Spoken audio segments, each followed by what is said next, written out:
पढ़े लिखे लोग, सुशिक्षित लोग, विश्वविद्यालयों में पढ़ाने वाले लोग भी यही मूर्खतापूर्ण बात कहते हैं कि वेद ईश्वर ने रचा है।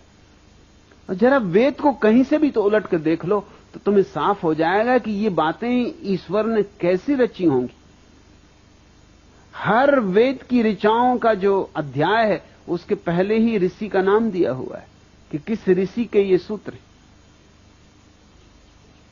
और उन सूत्रों से जाहिर होता है कि वो मनुष्यों के रचे हुए। कोई ब्राह्मण कह रहा है कि साल हे इंद्र देवता मेरे खेत में अच्छी तरह वर्षा करना, मैं खूब दान दक्षिणा दूंगा, यज्ञ करूंगा, तुम्हें खूब सोमरस पिलाऊंगा। अब जरा सोचो, क्या ये भगवान लिखेगा?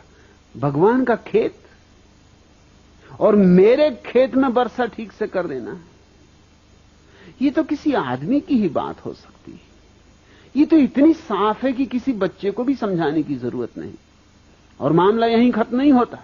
मेरे खेत में ज्यादा वर्षा करना और पड़ोसी के खेत में वर्षा हो ही ना तो चढ़ोतरी खूब चढ़ाऊंगा।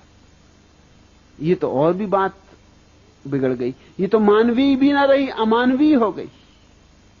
और मेरी गऊओं के थन में दूध बढ़ जाए और पड़ोसी की गऊओं के थन का दूध बिल्कुल सूख ही जाए, ये ईश्वर कहेगा? ईश्वर का कौन पड़ोसी? सब गऊएं उसकी,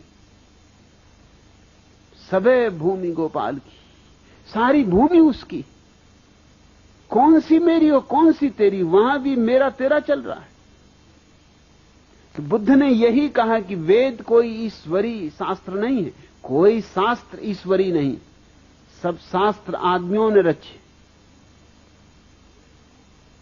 और आदमियों में कई तरह के आदमी, कुछ तो आरिफों ने रचे हैं जिन्होंने जाना शायद वहां कुछ सत्य की दूर की ध्वनि सुनाई भी पड़ जाए, मगर ये गऊओं के थनों में दूध बढ़ जाए इसकी प्रार्थना करने वाले लोग आरिफ नहीं हो सकते। ये मेरे खेत में ज्यादा वर्षा हो जाए और पड़ोसी के खेत में ज्यादा वर्षा ना हो, ये आरिफ नहीं हो सकते। बुल्ले शाह ऐसी प्रार्थना नहीं कर सकता, कबीर ऐसी प्रार्थना नहीं कर सकते, बुद्ध ऐसी प्रार्थना नहीं कर सकते।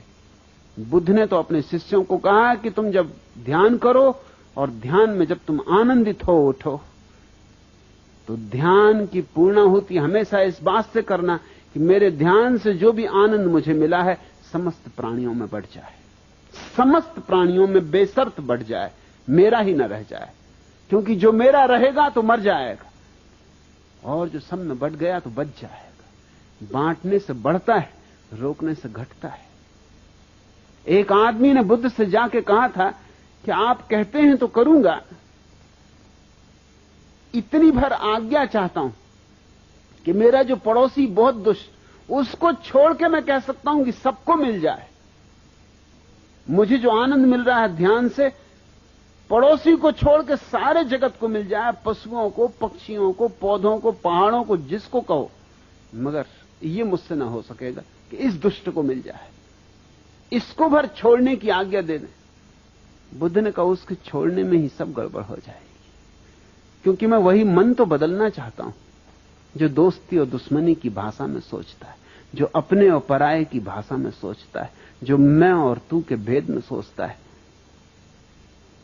उस पड़ोसी को तो पहले मिले फिर और सबको मिले, ऐसा तू ध्यान करना। ध्यान जब आए और आनंद जगे तो कहना पहले मेरे पड़ोसी को मिल जाए और फिर सबको।